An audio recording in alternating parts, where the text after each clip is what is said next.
Então, bom dia, pessoal. Hoje nós vamos estudar um pouco sobre a formação do capital de giro.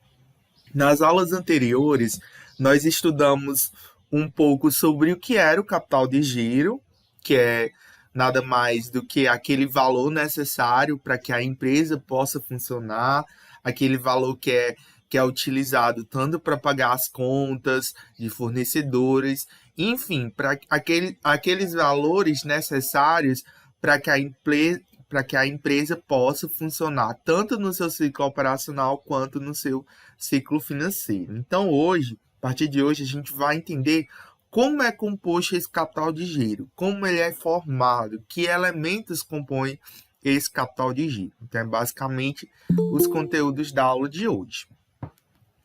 Então, só passando aqui os slides. Então, assuntos da aula de hoje, a gente vai relembrar um pouquinho da estrutura do balanço patrimonial, porque já é para vocês terem conhecimento dessa estrutura, vocês já estudaram na disciplina de contabilidade básica. Vamos analisar um pouco sobre o que seria esse capital de giro e como ele é formado, e um pouco também do capital de giro econômico. E o objetivo é compreender as contas, né, que compõem o balanço patrimonial, né? E aí, depois disso, a gente vai realizar análise de balanço. Então, primeiramente, a formação do capital de giro. Como é que esse capital de giro ele é formado? Como é que a gente já viu, né? Já vimos em aulas anteriores, que o capital de giro nada mais é do que o recurso, né? O recurso, o dinheiro, um montante de dinheiro que autofinancia a atividade principal de uma empresa. Ou seja, é o capital necessário. Quando a gente fala em capital, a gente está falando em dinheiro, tá certo? Quando vocês ouvirem a palavra capital, dentro do contexto de finanças, sempre significa dinheiro. Então, é o capital necessário para continuar a adquirir bens, os bens que serão revendidos no volume que seu mercado consome e continuar a obter a principal fonte de renda permanente. Aí o que ele diz aqui? Que o desvio de recursos do capital de giro ocasionará na compra de menos mercadorias e, obviamente, venda bem menor, diminuição do fluxo de caixa e dificuldades financeiras para honrar compromissos. O capital de giro deve ser intocável, pois ele é a maior fonte de renda da empresa. Aí aqui a gente abre um parêntese, né? Desvios de capital de giro. O que acontece? Eu falei na aula passada para vocês sobre um princípio da contabilidade muito importante, que é o princípio da entidade. O que diz esse princípio? Só para saber se vocês aprenderam bem. O que Não diz? pode misturar o dinheiro da pessoa com o dinheiro da empresa. Exatamente. Eu bato na tecla até vocês aprenderem. Professor, Oi, pode falar. parece que tem alguém pedindo para Pronto. O que acontece? Quando existe desvios do capital de giro, quando não se respeita o princípio da entidade, que considera que você pode tirar dinheiro da empresa para responder, para poder pagar questões pessoais. Aí você pode perguntar, sim, Pedro, mas o dinheiro, né? Eu não sou dono da empresa, a empresa é minha, por que eu não posso tirar dinheiro da empresa? É uma pergunta meio difícil, né, de você responder para a pessoa, porque ela que investiu o dinheiro do capital da empresa, a empresa é dela, e você não pode tirar, é meio que complicado. Ruth levantou a mão.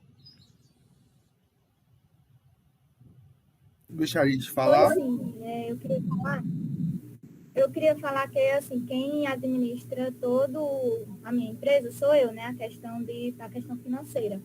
E toda empresa precisa se dividir no básico em três pontos, né? Que é uma porcentagem para o prolabore do dono da empresa, ou uma porcentagem para uma reserva emergencial Eu estava até comentando ontem com a mãe que muitas empresas acabam falindo, acabam fechando porque não tem uma reserva boa, porque não tem uma formação financeira boa e acaba desconhecendo, né? E achando que não é necessário um financeiro na empresa. Acha que consegue fazer, não tem uma formação, não tem uma reserva e acaba até fechando.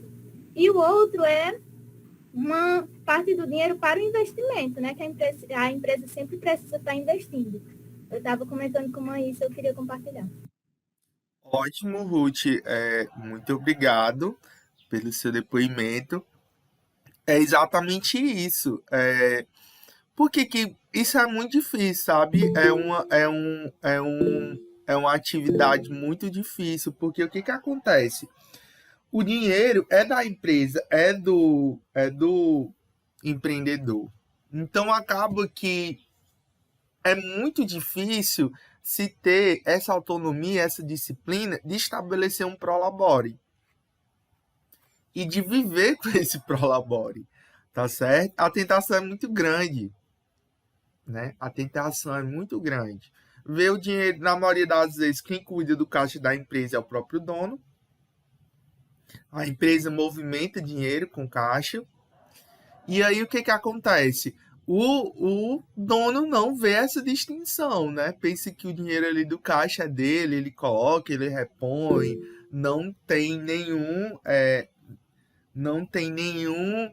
controle, não tem nenhuma saída, muitas vezes nem anota o fluxo de caixa, não existe nenhum livro caixa para anotar as entradas e saídas, né, daquela empresa.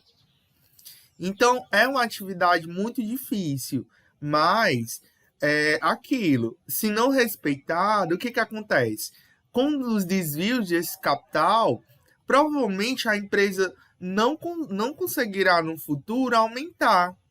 E vai aos poucos minguando, vai aos poucos decaindo, vai aos poucos não honrando com seus compromissos, vai aos poucos não adquirindo estabilidade e um volume necessário para efetuar aqueles investimentos necessários para adquirir um volume, né? Como a Ruth falou, um volume necessário para que nos períodos de crise, nos períodos em que tem pouca movimentação, a empresa consiga financiar os seus custos. E aí a Ruth tocou num ponto muito importante, que é a questão do prolabore. O prolabore, para quem não sabe, é o salário do investidor. Aliás, o salário do empreendedor. O salário dos donos, dos sócios da empresa. É ele que determina esse salário. Certo? Vou tirar... esse prolabore, ele tem que ser bem determinado. Tem que ser bem determinado, porque se ele não for bem determinado, o empreendedor não vai conseguir respeitar o capital de giro, não vai respeitar o princípio da entidade. Ele vai acabar, em algum momento do mês, retirando dinheiro da empresa para financiar contas pessoais. Tirar o dinheiro lá para um crédito celular, tirar dinheiro lá para comprar alguma comida, para pagar alguma conta. Enfim, acaba que em algum momento vai ter desvios. Então, eu considero, na minha opinião pessoal, que um dos principais princípios da contabilidade que deve ser respeitado dentro da empresa, é lógico que existem outros princípios importantes, mas eu acho que para a vida da empresa, um dos principais princípios que deve ser observado é o da entidade. Deve ser observado não como uma regra, mas como um mandamento. Tem os mandamentos, né? Quem é religioso, que tem os mandamentos da lei de Deus, né? Não matarás, não furtarás. Professor, mas só que isso daí é o quê? Se você desrespeitar, a sua alma tá meio que condenada. Mas aí você tem que pedir perdão para poder você se livrar do inferno. Exatamente. E fazendo uma analogia, né? Me desculpa aí, os religiosos, né? Fazendo uma analogia com a fala de João Elias, se você desrespeitar também esse princípio, você também estará condenado à morte, né? Estará condenado ao fracasso da empresa. Então, eu considero como um mandamento, tá certo? Esse princípio da entidade é um mandamento. Quando você fala em empresa, você fala, né? Eu sei que é difícil, mas vocês, como financeiros, devem compreender que esse é um dos principais mandamentos, um dos principais princípios de qualquer empresa. Respeito ao princípio da entidade. Dinheiro da empresa é dinheiro da empresa. Dinheiro pessoal é dinheiro pessoal. Eu não posso jamais confundir os dois, tá certo? Então, em geral, de 50% a 60% do total dos ativos da empresa representa a fatia correspondente a esse capital. Normalmente, ele está entre mercadorias e dinheiro. Além de sua participação sobre o total dos ativos da empresa, o capital exige um esforço gerido para que o administrador financeiro, na maior parte, requerido daquele capital físico. O que acontece? A gente vai já ver uma estrutura do balanço patrimonial, mas vocês viram em contabilidade que o patrimônio da empresa ele é subdividido em dois grupos de contas grandes, né? Que é o ativo e o passivo. E essas duas contas, elas subdividem-se em outras contas. Quem lembra? O ativo, ele pode ser dividido em duas grandes subcontas. Que duas subcontas são essas? Quem lembra? Lá de contabilidade básica, o ativo. Quais são as duas contas grandes que o ativo pode se dividir? Quem lembra? Bens e direitos? Sua resposta não está errada, não. Bens e direitos. Mas eu quero o nome da conta, tá certo? Os bens e direitos, eles representam um conjunto de várias contas. Mas, que contas são essas? O grupo de contas, né, no caso. Exatamente, Mayara. Ativo circulante e o ativo não circulante. Muito bem, Mayara. O ativo circulante, como o nome próprio diz, ele representa os bens e direitos em que a empresa pode... tem uma palavra que as contas do ativo, elas são classificadas com base em um princípio da contabilidade.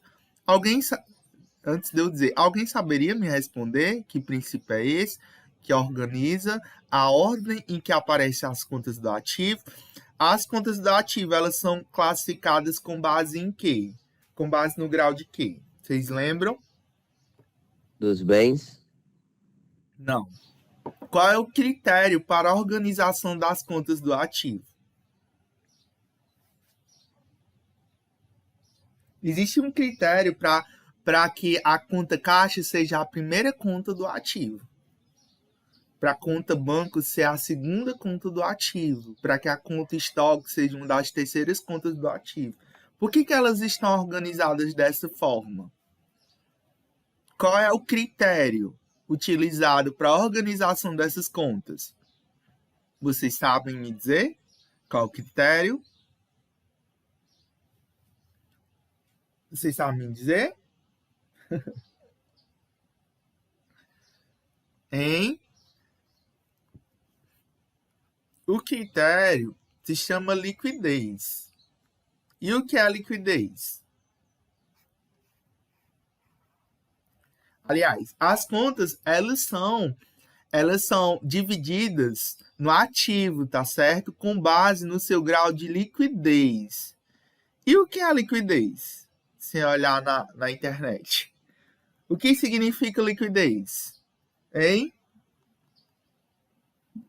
O que representa a liquidez de uma conta? Dentro de finanças, vocês vão estudar, vocês vão ver que a palavra liquidez pode ter vários contextos, mas em si, o que é liquidez? Hein? Vamos lá, ninguém vai saber me responder. O que é liquidez? Vocês estudaram isso em contabilidade, com certeza. Que Cíntia passou isso para vocês. O que significa liquidez? Liquidar. Não vem do sentido de liquidar. Liquidez. Ninguém vai saber. Sinceramente, passou, eu não lembro, não. Pois é, vocês não estão aprendendo. Quando eu faço, eu sei isso realizando essa avaliação diagnóstica. O que eu estou fazendo com vocês nada mais é do que uma avaliação diagnóstica.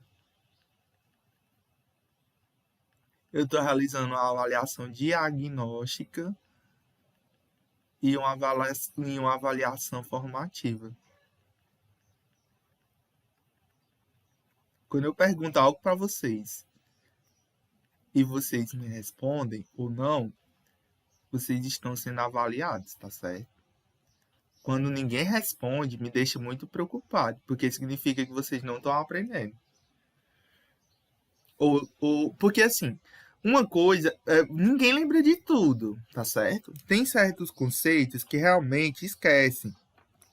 Mas conceitos simples, como por exemplo, eu perguntei quais 2 grupos de contas que representam ativo. A Mari me respondeu, ativo circulante e ativo não circulante. Então, dá para entender que vocês aprenderam alguma coisa. Mas certos conceitos são importantes. Eu perguntei lá do princípio da entidade. É lógico que eu já tinha falado em aulas passadas, mas o fato de vocês me responderem hoje significa que vocês aprenderam, né? Ou pelo menos estão aprendendo, né? Estão lembrando. Pergunto para vocês o que é liquidez. Vocês vão ouvir muito essa palavra nesses 3 anos.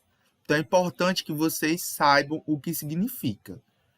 Porque essa palavrinha, ela vai ter diferentes contextos e ela vai ter diferentes significados dependendo de onde ela é empregada no contexto de finanças. Então, o que seria liquidez? Liquidez é a capacidade... Anotem aí para vocês não esquecerem. Nesse contexto aqui que eu estou falando, liquidez é a capacidade de uma conta do ativo ou é a capacidade de um bem de se transformar em dinheiro. Então, vou só escrever aqui para que vocês possam anotar. Então, liquidez é a capacidade que uma conta tem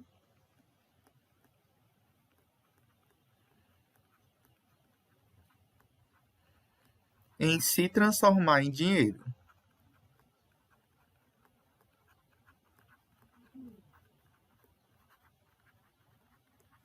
E quando a gente fala de balanço patrimonial, a gente fala de ativo, todas as contas são classificadas com base no seu grau de liquidez.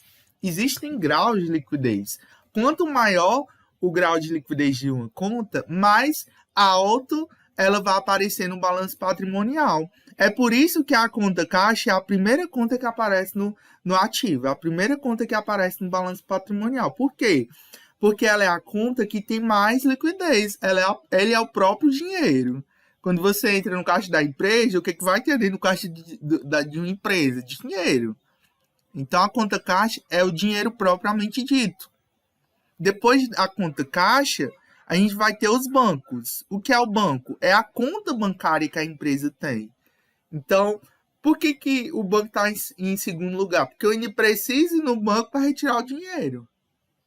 Então, veja que é muito fácil, né? É o dinheiro propriamente dito, só que ele não está nas minhas mãos. Ele está guardado seguramente em um banco. Depois, geralmente, vem as aplicações financeiras. O que são aplicações financeiras? Vocês vão estudar isso no próximo semestre, mais aprofundado na disciplina de mercado de capitais. Então, as aplicações financeiras são aplicações que a empresa tem. Investimentos de renda fixa, investimentos de renda variável. A empresa também faz investimentos financeiros. Então, só que esses investimentos, eles não têm tanta liquidez. Quando a gente fala de liquidez, é a capacidade que esse investimento de se transformar em dinheiro. Então, quando o investimento não tem tanta liquidez, significa que ele tem um prazo. Boa parte dos investimentos em renda fixa, você investe, mas você não consegue tirar o dinheiro naquele dia. Você tem um prazo.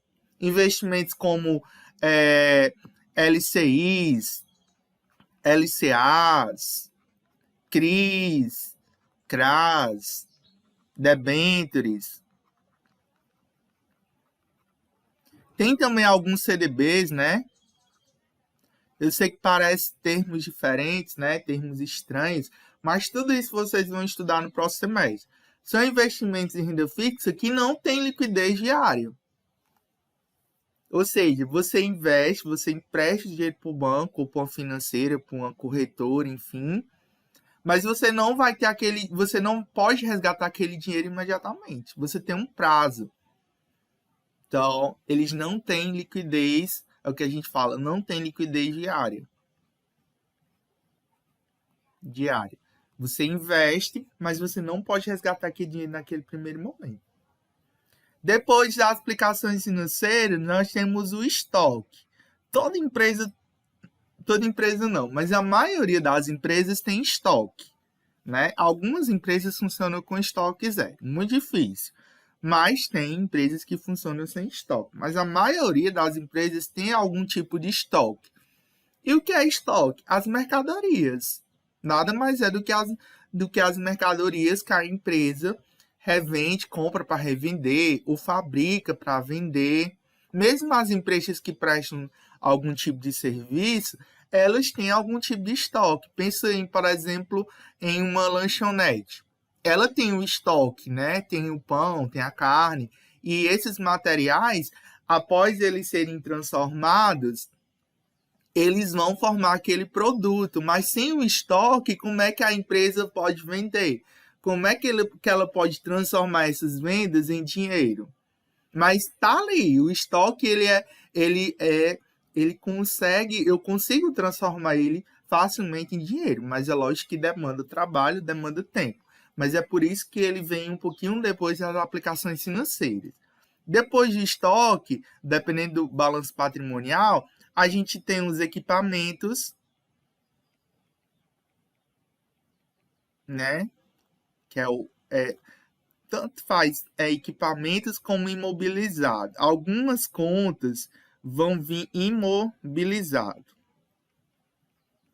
O que é o imobilizado? É a mobília da empresa, é o armário, são as cadeiras, são as prateleiras. Você não consegue transformar isso em dinheiro fácil. Tem como transformar em dinheiro? Logicamente que tem. Ei, professor. Oi, pode falar. Oi, pode falar. O senhor pode repetir? É porque a internet caiu. Posso? O senhor pode repetir? Porque a internet caiu, aí eu saí e entrei de novo. Eu não entendi essa parte aqui que o senhor colocou. Acho que foi na hora que eu saí. Qual parte? C, D, B, S, eu acho. Ah, Pode repetir, por favor? Certo. Essa parte aqui, né, que você não entendeu. Ó, isso daqui são investimentos. Foi, eu não tava aqui. Tava só cortando, aí eu saí.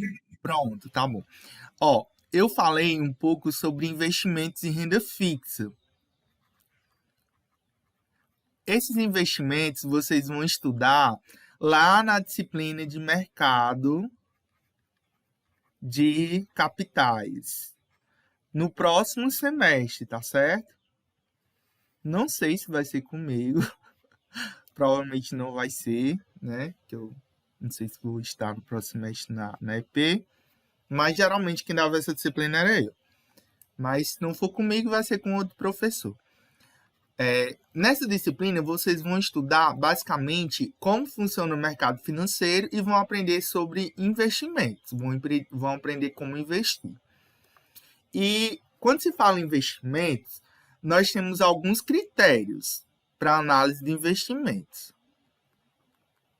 Vou só falar aqui alguns critérios, já que eu não vou estar com vocês. Só falar aqui alguns critérios. Ó, os principais critérios para se analisar se o investimento é bom ou ruim, primeiro, a liquidez desse investimento, o risco desse investimento e o retorno. Esses são os 3 pilares bases para você analisar basicamente se o investimento é bom ou ruim. Primeiro pilar é a liquidez. Quando é que você vai conseguir resgatar esse investimento? Nada adianta se você rende, por exemplo, um investimento que tem um retorno de 10% ao ano.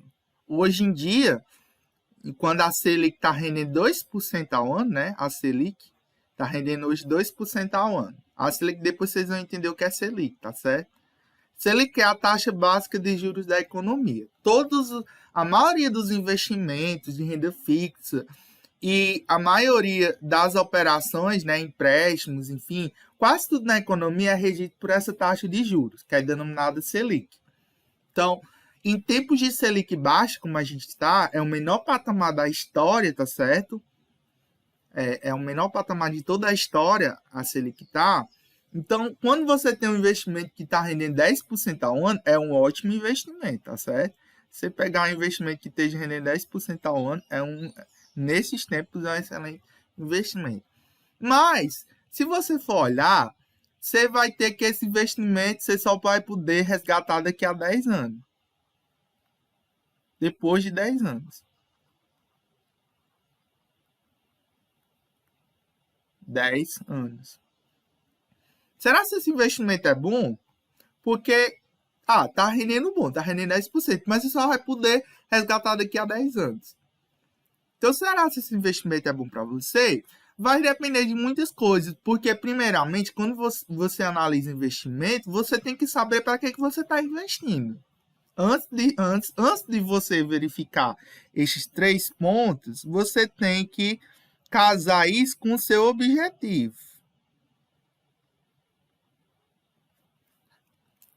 Eu quero comprar uma casa, mas eu não quero comprar uma casa agora. Eu quero comprar uma casa daqui a uns 10 anos. Em vez de eu financiar uma casa de 100 mil reais parcelada em 30 anos, né, o que muita gente faz? Adquire um financiamento imobiliário na Caixa ou em outro banco, financia uma casa em suaves prestações de 300 reais de 30 a 40 anos. Quando terminar esse financiamento, você vai ter pagado para o banco o dinheiro que daria para você comprar 4, 5 casas. Então, o que a maioria das pessoas faz é isso. Em vez de você poupar, na maioria das vezes, 7 anos, na maioria das vezes, se você poupar e investir esse dinheiro durante 7 anos, você consegue comprar casa, a mesma casa que você demoraria 30 anos para pagar. O que é melhor? Passar 7 anos para comprar uma casa ou passar 30 anos para pagar, em vez de você pagar uma casa, você pagar 4? Né? Mas as pessoas não sabem, muitas vezes não entendem, não estudam, né? Não sabem para que servem as coisas, né? Muitas vezes tá aí, matemática financeira não serve para nada. Para que isso vai servir para a minha vida? Para que eu tenho que estudar capital de giro? Para que esse curso vai servir na minha vida? Aí pega uma situação dessa e não sabe para que serve. Então, assim, 10 anos... Tem países... Oi? Eu ia dar um exemplo. Pode falar. Que esse financiamento de casa é bom. Tem países que não têm aposentadoria, como o Canadá. Esse financiamento de casa é muito bom porque a pessoa passa a vida toda, né, pagando. Só que quando chega lá, perto da aposentadoria, que lá não tem, a pessoa vende a casa, compra uma mais simples e usa o resto do dinheiro para seguir a vida, aproveitar a aposentadoria. Eu coloco um depende, tá certo, Miguel? Coloco um depende bem grande. Coloco um depende, mas você bote um depende assim bem grande, ao você dizer que um financiamento ou um empréstimo é bom, depende de quê? Da taxa de juros. Taxa de juros desse financiamento. Não, mas isso lá no Canadá. Lá no Canadá. Mas nem todo financiamento é bom. Mesmo sendo lá no Canadá, nem todo financiamento é bom, tá certo? Tem que se ver o quê? A taxa de juros e por quanto de retorno que essa pessoa vai ter ao vender essa casa. Se esse retorno vai ser superior a todo o juro que ele pagou durante todo esse tempo do financiamento. Talvez seja muito melhor essa pessoa investir em outros investimentos, ou uma previdência privada, ou investir em investimentos em renda fixa, renda variável, tá certo? Do que mesmo... Financiamento não é investimento, tá certo? Não confundam jamais financiamento com investimento, não é. Ó, lembra lá do livro Pai Rico, Pai Pobre?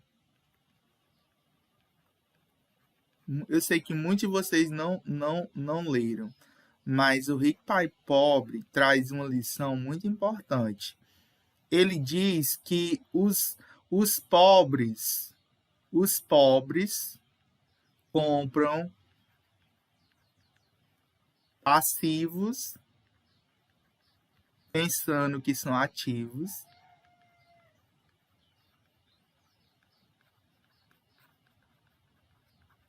e os ricos,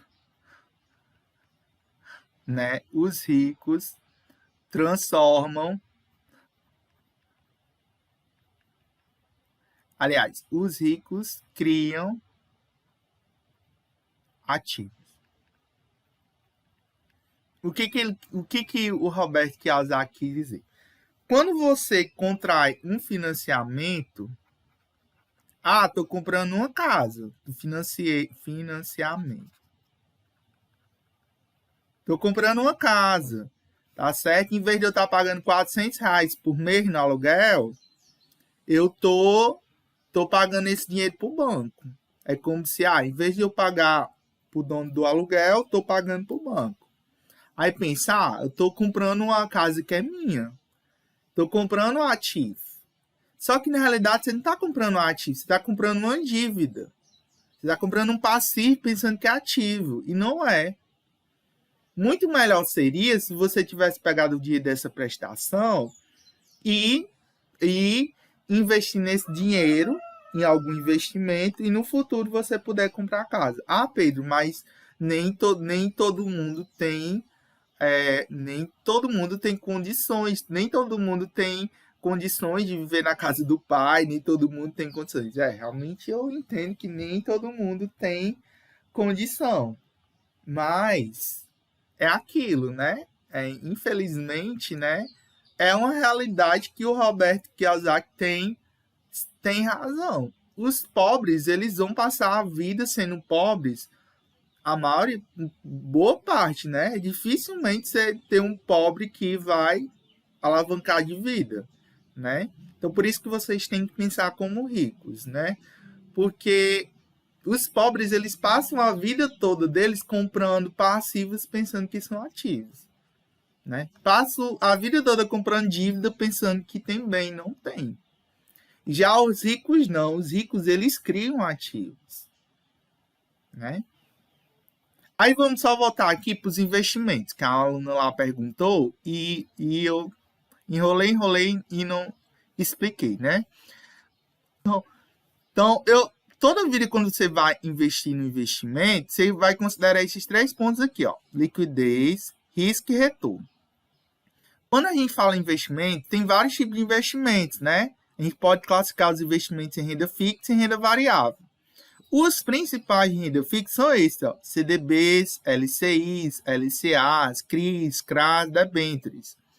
Agora, não é o objetivo dessa aula explicar o que é CDB, o que é LCI, o que é LCA, CRIs. Entendam como sendo investimentos em renda fixa. CDBs, que são CDBs? Certificados de depósito bancário. O que são? Como funcionam? Isso vocês vão entender, vão estudar lá na disciplina de mercado de capitais. LCIs e LCAs, o que são? Letras de crédito do agronegócio e letras de crédito imobiliárias. CRIs, CRAs, certificados recebíveis imobiliários, certificados recebíveis do agronegócio. Debêntures, né? Debêntures é a própria palavra debêntures. O que é isso? É um bicho de 7 cabeças? Não, são investimentos.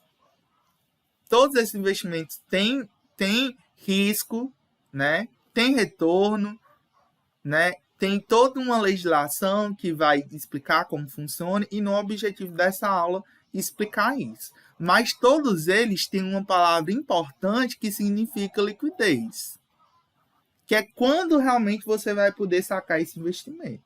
A maioria desses investimentos não tem liquidez diária. Ou seja, você investe, mas você não pode tirar aquele dinheiro naquele momento. Então, quando você investe, você tem que saber o objetivo para que você quer investir. Tá certo? Então, só dando um parênteses, né? John, ele disse que viu um vídeo, né? Que descobriu que cada cabelo da pessoa tem pequena quantidade de ouro. O ruim é você arrancar os cabelos tudinho, né? E não tirar nem 10 centavos, né? De ouro. Então, mais vale você ficar com os cabelos, né?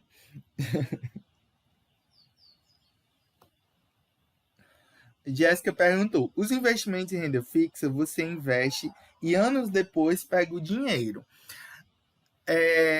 Jéssica, essa sua pergunta, ela é lá com aquela palavra, né? Depende do investimento. Por exemplo, todos os investimentos, eles têm um prazo. Tem CDBs, por exemplo, que são os CDBs, eles podem ser classificados em 2 tipos, os CDBs normais e os CDBs de liquidez diária. Os CDBs de liquidez diária, você investe, você pode tirar a qualquer momento. Tem CDBs, porém, que você só pode tirar daqui a 3 meses, daqui a 1 ano, daqui a 2 anos, daqui a 3 anos, daqui a 4 anos, daqui a 5 anos, daqui a 10 anos. Então, depende. No momento que você compra um título de renda fixa, um investimento de renda fixa, no momento da compra, no momento do investimento, você sabe o prazo daquele título. Você já investe sabendo que você só vai poder resgatar aquele dinheiro naquele prazo. Existem investimentos de renda fixa com 1 ano, 2 anos, 3 anos, 5 anos, 10 anos, tá certo? Depende do objetivo. É lógico que quanto maior for o prazo, maior vai ser o retorno dele. Risco. Todos esses investimentos aqui têm um risco. Tá certo? Então, você não pode sair, vou comprando... CDBs, LCIs e LCAs têm um risco baixíssimo. Dificilmente, é quase impossível você comprar um CDB, um LCI e LCA e não receber o valor investido. Então, você pode ter certeza que é um investimento altamente seguro. Já CRIs, CRAs e debêntures, não. São investimentos que têm um risco maior. E é lógico que tendo um risco maior, vai oferecer maior dinheiro, maior rentabilidade. Então, quanto maior o risco, maior o retorno, né? Então, geralmente funciona assim. Quanto maior o risco do investimento, maior vai ser o retorno, maior vai ser a rentabilidade dele. E menor vai ser a liquidez. Tá certo? Então, a relação risco-retorno para a liquidez são inversamente proporcionais. E quanto maior for a liquidez do título, quanto maior for a liquidez, menor vai ser o risco e o retorno daquele investimento. Então, por exemplo, CDBs de liquidez diária, eles rendem a taxa Selic, 2%. Você pode sacar a qualquer hora, mas eles estão rendendo a taxa Selic. Então, tudo isso, eu sei que é muita informação, mas né, é necessário que vocês entendam, tá certo? Então, deixa eu só voltar aqui, só para complementar. Então, quando a gente fala de liquidez, todas as contas do ativo, elas são classificadas com base no grau de liquidez. Né? Eu estava falando das contas caixa, banco, aplicações financeiras, estoque. Nós temos o imobilizado, que já vai participar do ativo não circulante, tá certo? Imobilizado, veículos, terreno. São contas que você não consegue transformar em dinheiro facilmente. Para que você pegue, por exemplo, uma cadeira da empresa e transforme em dinheiro, você tem que vender a cadeira. Isso não é fácil. Então, são contas que representam bens, né? Bens, na maioria bens, né? Bens da empresa. E aqui, normalmente, a gente tem os direitos, né? No passivo tem outra. As contas do ativo, elas são classificadas com base no grau de liquidez. E as contas do passivo, elas são classificadas com base em que grau? Existe um critério? Qual o critério para a organização das contas do passivo? Hein? Vocês sabem me dizer? As contas do ativo são classificadas com base no grau de liquidez. E as do passivo, qual o critério para a organização delas? Existe um critério? Existe, mas qual é? O critério para a organização, vocês sabem me dizer?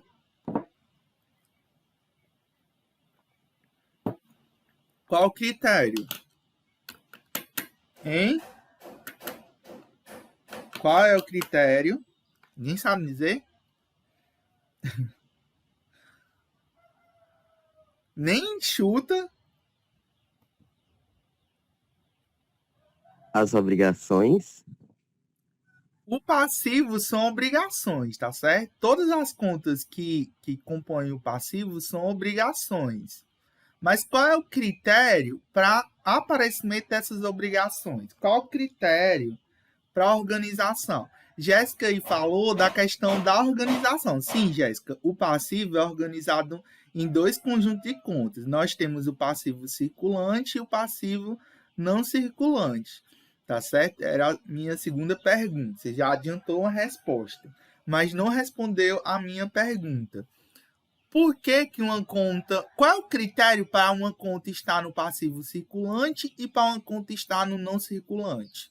Qual o critério? Por que uma conta tem que estar no passivo circulante e uma conta tem que estar no passivo não circulante? Qual é o critério para a organização dessas contas dentro do passivo? É isso que eu quero saber. Eu já lhe respondi qual é o critério para a organização do ativo. As contas do ativo elas são classificadas com base no grau de liquidez. E o passivo? Qual é o critério utilizado para a organização dessas Patrimônio contas? líquido. Não. O prazo de pagamento. Ah, muito bem. Muito bem, Miguel. Exatamente. O prazo de pagamento. Esse é o critério. O Luiz falou que o passivo são obrigações. O que são obrigações? São deveres, são contas. São deveres que a empresa tem para pagar. Então, quanto mais rápido for uma conta de se vencer para pagar, mais alta ela vai estar no passivo. Então, a gente costuma dividir essas contas em dois subgrupos que a Jéssica falou.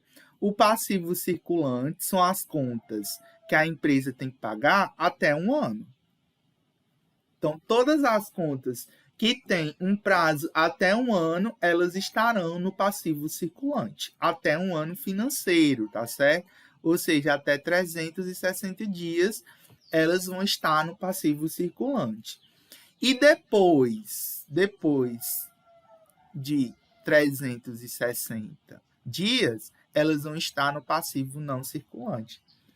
Ah, Pedro, quer dizer que eu posso ter uma conta em empréstimos aqui no passivo circulante e posso ter uma conta empréstimos no passivo não circulante? Pode. Você pode ter uma mesma conta no passivo circulante e pode ter uma conta empréstimo no passivo não circulante. Qual vai ser a diferença das duas? O prazo. Essa conta aqui, esse daqui, são empréstimos que a empresa tem que pagar até um ano. Esses empréstimos aqui já têm um prazo maior. Ou empréstimos ou financiamentos. Ah, Pedro, no passivo não circulante tem o patrimônio líquido? Tem. Por que fica? Por que o patrimônio fica no passivo? Porque o patrimônio líquido é uma obrigação, tá certo? Mas é uma obrigação própria. Como o Luiz disse, eita, como tá baldeado, né? Isso aqui, deixa eu apagar aqui um pouquinho. Não tem um jeito de apagar isso fácil, né? Ó, como o Luiz disse, aqui no passivo, o passivo representa obrigações. Obrigações de terceiros e o PL, né? No caso do PL, representa uma obrigação própria. Então, quando eu falo de obrigações com terceiros, eu estou falando de dívidas da empresa, que ela tem com outras pessoas. Terceiros, quando a gente fala de terceiros, são obrigações que a empresa tem com outras pessoas. Própria é a obrigação com ela mesma. A obrigação que a empresa tem de dar lucro. Qual o objetivo maior de qualquer empresa? Você pode me dizer várias Lucro. coisas, mas você pode... Lucro, professor. Exatamente, você pode, né, Luan? Você pode filosofar. Ah, a obrigação da empresa é oferecer produtos de qualidade, a obrigação da empresa é atender às necessidades do mercado. Tá, mas se você não tiver lucro, sua empresa vai falir. Então, a maior obrigação dela é dar lucro.